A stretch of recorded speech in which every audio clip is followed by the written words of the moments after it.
Please welcome Helene Cooper, Pentagon Correspondent, and her guest, Jake Sullivan, former National Security Advisor.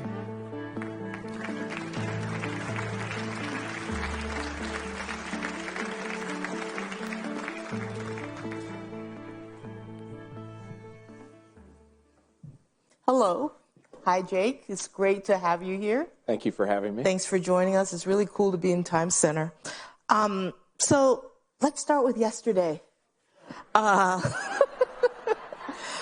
So at the UN General Assembly, Trump called climate change the greatest con job ever perpetrated on the world. Thoughts? False? Is that a true false question? False. False. Look, I think it is disturbing and problematic that we have an occupant of the Oval Office who just rejects the basic premise of the climate crisis.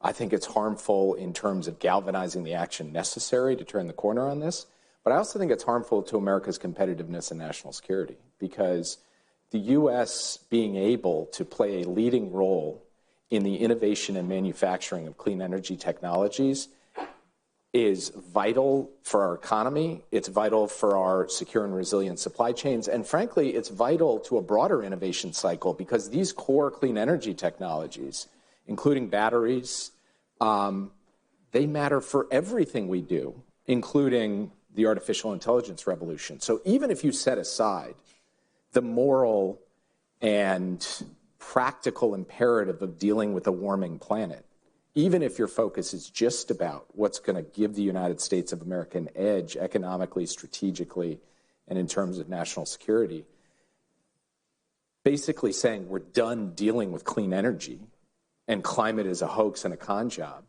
sets our country back. And I think that that is a really significant challenge that we are going to pay a price for over the long term. Do you think he really believes what he said?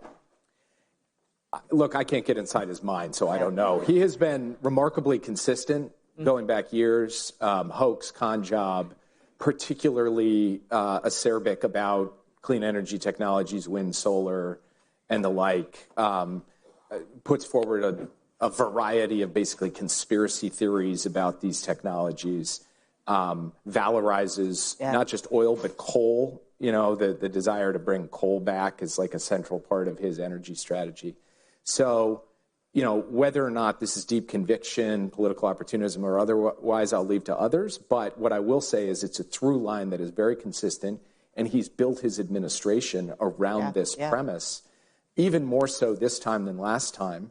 And I think that the impact this will have on the basic foundation of American strength, overall strength, our strength diplomatically, our strength in terms of rallying the world against one of the greatest challenges of our epoch, and our strength, as I was saying, from a national security perspective. It's just, to me, it's a massive own goal. You're the former National Security Advisor, so you actually care about UNGA. Did you watch his speech? I did. Yesterday? Yes. Feelings? I mean, look, I think that the United States is at its best when we are setting a vision for the world and not just asserting grievances. Yeah. I think a grievance-filled presentation to the people of the world is not the way for an American president to put his foot forward. And I think a lot of what we've seen here this week is America paying the wages for even close friends and allies feeling that they have been disrespected, pushed aside, undercut. And the United States operates the best, in my view, when we are doing so flanked by strong allies, like-minded democracies, market economies.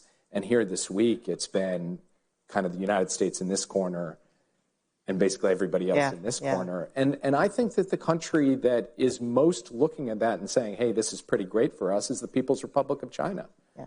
You saw the image in Beijing a few weeks ago, first of Modi and Xi and Putin holding hands. That was stunning. Xi and Putin and Kim Jong-un holding hands. And it was a message, I think, yes, to the people of China, but also to the world that says if America is going to set down the mantle of leadership, we're perfectly prepared to walk over and pick that up. And I don't believe in a Cold War with China, but I also don't believe that the United States of America should be ceding ground in these kind of fundamental ways. You know, I think China has had a long-term strategy of finding ways to drive wedges among American allies, and Donald Trump is essentially doing their job for them. I'm going to come back to China and climate soon, but I wanted to ask you a little bit about, just sticking for a little bit on the Trump administration.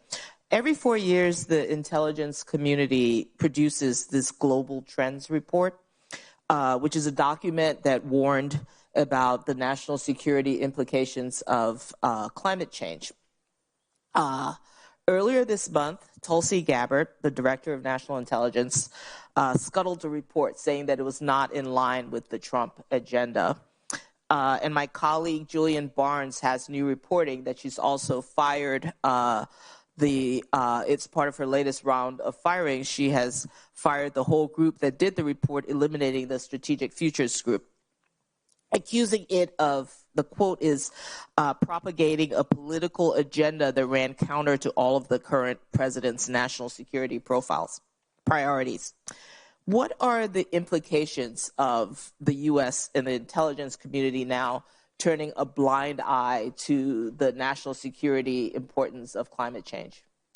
Well, first, that is an ad hominem attack on career professionals who swear an oath of allegiance to the Constitution, not to any political party or political agenda. We're getting that a lot in D.C. Who've worked tirelessly for decades, and they follow the facts and the analysis where it leads.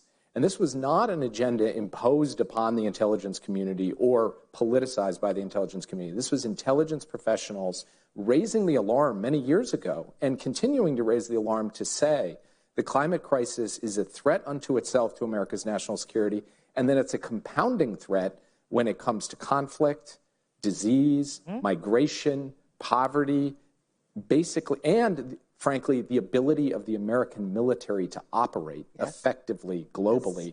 And you don't just have to ask the intelligence community. You go to any man or woman with stars on their shoulders, our general officers, and they will tell you the climate crisis is real and has an operational impact on them. So to have the director of national intelligence, cast aspersions upon the professionalism and public service of dedicated people, that really I find basically offensive and wrong. But then the practical implications of it are that the United States is not going to be as prepared and as capable to contend with this challenge going forward, because we've essentially decided to blind ourselves from what is a really critical national security threat with all of these various spillover dimensions. Well, it's a con job, so... So the Biden administration, which you were part of, put a record investment in climate change. But President Biden never really declared a climate emergency. Should he have? Did climate get enough attention? Well, those are two different questions. And the answer to the second one, did climate get enough attention? It's hard to ever say yes to a question like that because of the size and scope of the problem. You don't say, we wish we could have given it more attention, given everything else going on. But if you think about the most significant piece of legislation in scope and scale that he passed in his time as president, it was the largest investment in clean energy and climate in human history anywhere in the world by a mile. So I think that in terms of the emphasis and priority placed on this, that speaks for itself. But do I wish we could always have done more, found more ways to move the ball forward, especially in light of where we are now? Yes. In terms of the climate emergency, the challenge that the president confronted was this fundamental question of executive power. Basically, IEPA, which is being used right now in all of these ways, tariff emergency, southern border emergency, invasion, whatever. So he had to think about that. Now, one could raise the question, well, if the other guy is going to do it regardless, are you really setting precedents and so forth? And I think that's something that going forward we're going to have to look at. But for those of us today arguing that there should be constitutionally directed guardrails around the exercise of executive power, including for this statute that allows you to declare a national emergency. We have to look at that through the prism not just of policies we don't like across-the-board tariffs that operate as a tax on the middle class, but policies we do like more aggressive action on climate change. And so I don't have a clear answer for you on this, whether it's we should have or should not have, but I just wanted to kind of serve up the core issue there, because I think it's going to confront a future president, whether to really push the envelope on executive power for this purpose. There's so much that what you just said that I want to go after, but I'm going to stick to my climate questions. But I'll take go after. I'll take want to go after as a positive, inquisitive, curious thing, not as. No, the times will kill me if I take this off in an executive power direction.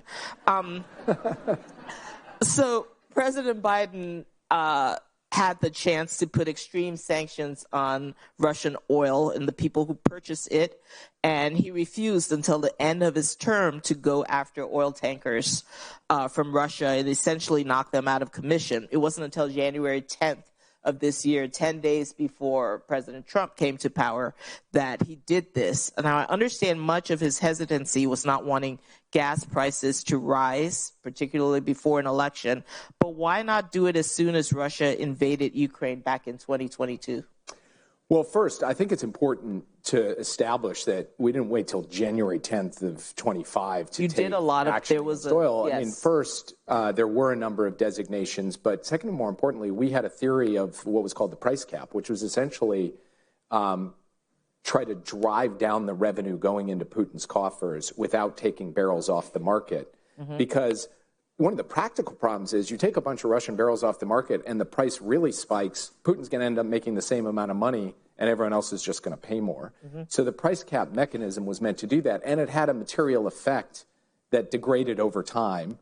But the Europeans are still committed to that price cap mechanism. In fact, they just lowered the price cap in their proposal that was put forward from the European Commission recently. But fundamentally, why didn't we go just entirely across the board hit the Russian oil sector? And the answer was what you alluded to. President Biden was asking the American people to step up with generosity and resolve to invest significant resources in the defense of Ukraine. And he was trying to hold together a stable bipartisan consensus to make that happen. Mm-hmm. When Russia invaded Ukraine, oil spiked way over $100 a barrel and stayed there in 22 for some time as we were facing this major inflation challenge. Mm-hmm.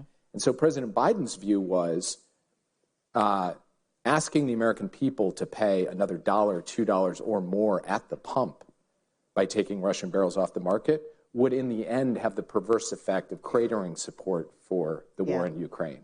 So that was the balance he was facing. So why in the end did we do it? Because the price environment changed. By the end of 24, there was a lot more supply.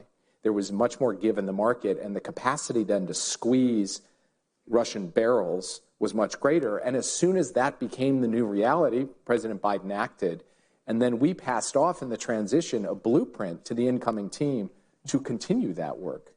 And President Trump, at various points over the course of this year, has said he intended to take more Russian barrels off the market. We just haven't seen him follow through on that.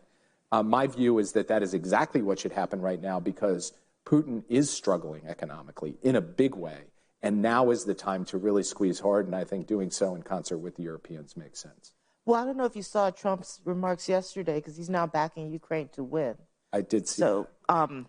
But Biden also held Ukraine back from attacking Russian oil facilities because he didn't want to disrupt the market again. In hindsight, should the U.S. have let Ukraine be a little more aggressive on that? Well, during the Biden administration, in fact, the Ukrainians were striking oil refineries on a regular basis, and they were getting more precise and capable in doing so.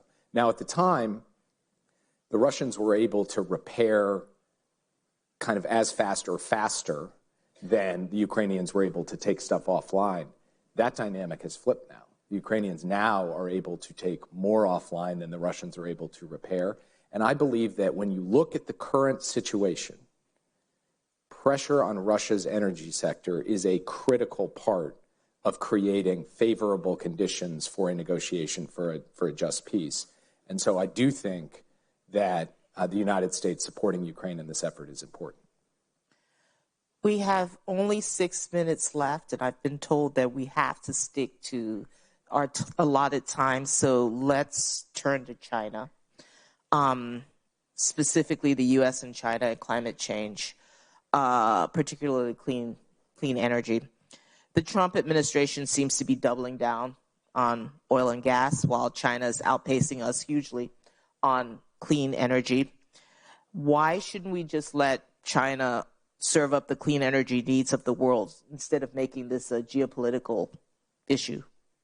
I understand this question. For people who look at the climate crisis and say, we got to have massive deployment at scale. So wherever it's coming from, just do it. And if China's going to be basically the arsenal of the world for fighting the climate crisis, so be it. I get the impulse for that argument, but I think there are three challenges with it.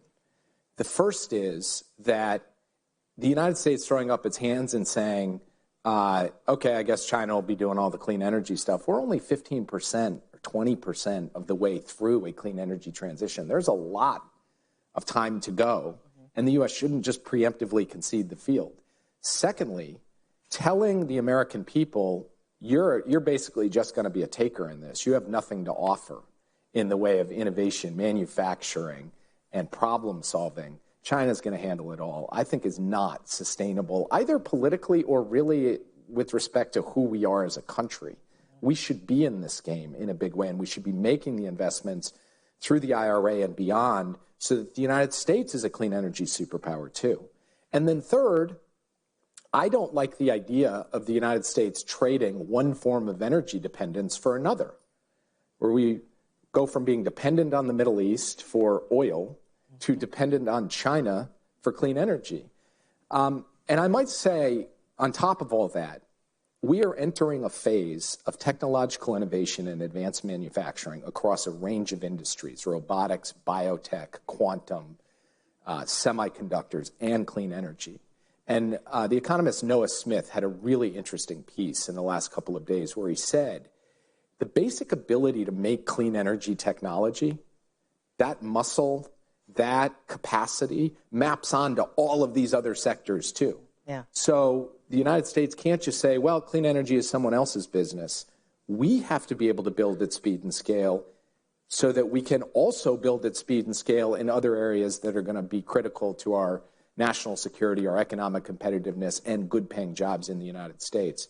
So no, I don't think it's good enough for us to say China is the answer. I think the United States has to be a big part of the answer, which doesn't mean China doesn't have a role to play. And in fact, the U.S. should work with China on these issues. But it does mean that the United States needs to up its game. And as you said, we're going in exactly the wrong direction.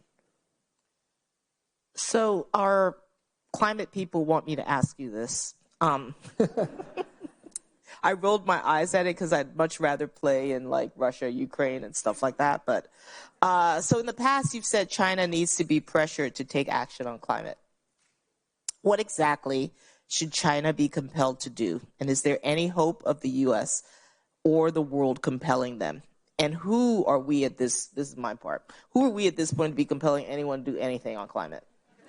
Yeah, I'm actually not sure what the context of that statement is. I mean, I think we could start with a basic premise, which is setting a target for dramatic emissions reductions way sooner than 2060, which is where China has been for quite a long time, would be important.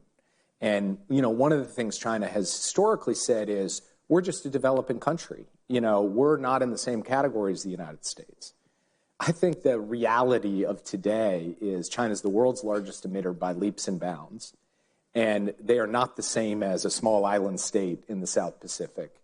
And therefore, they should take on the kind of responsibility for setting and driving emissions targets that other countries have as well. But to your point, you can make that argument when you've set an emissions target as the Obama administration did and the Biden administration did, and you're on track to hit it because you've made the investments like the IRA. It's a lot harder to, with a straight face, make that assertion to another country when you've pulled out of Paris and said, we want nothing to do with that. So, you know, I have a harder time sitting here and saying China has to do X or Y given the state of American policy. But I do believe fundamentally that the PRC is going to have to think differently about the question of emissions reduction in light of the rapid nature of its development and its role in the clean energy transition that we were just talking about before. So we've got 45 seconds left.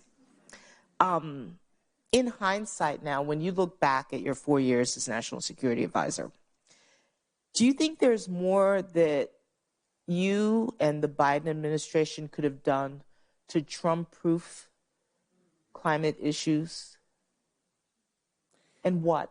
You know, you must think about this. I will tell you, I did think that passing not just a like an executive order or a regulation, but a massive law through the Congress with massive benefits for the climate, but also for red states and blue states across America.